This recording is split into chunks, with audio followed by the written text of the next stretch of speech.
সাইয়েদনা মুসা আলাইহিস সালাম জিজ্ঞেস করলেন, ইয়া রাব্বি, আল্লাহ আপনার কি ঘুমে ধরে না? আল্লাহ বললেন, কোনো কথা বলা যাবে না, দুইটা গ্লাসের ভেতরে পানি নাও, পানি ভর্তি গ্লাস নিয়ে তুর পাহাড়ের উপরে দাঁড়াও। সাইয়েদনা মুসা আলাইহিস সালাম দাঁড়ালেন। আল্লাহরে আবার জিজ্ঞেস করলেন, আল্লাহ আমি জিজ্ঞেস করলাম কি আর আপনি করতে বললেন কি? আল্লাহ বললেন, কথা বলো না, যা বলেছি তাই করো। তো মুসা আলাইহিস সালাম কিছু বলতে পারে না, পানি নিয়ে দাঁড়িয়ে রইলেন। মুসা আলাইহিস সালামকে আল্লাহ বললেন, তুমি দাঁড়িয়ে থাকো আর ঘুম রে বললেন, ঘুম তুই মুসারে ধর।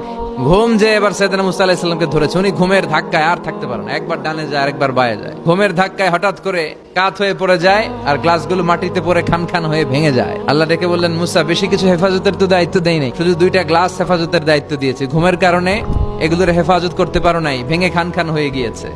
আমি যদি তোমাদের মতো ঘুমিয়ে যেতাম তাহলে পৃথিবীর সাথে সূর্য লেগে, সূর্যের সাথে চন্দ্র লেগে গোটা মহাবিশ্বটা এভাবে গ্লাসের টুকরার মতো খান খান হয়ে যেত রে মুসা।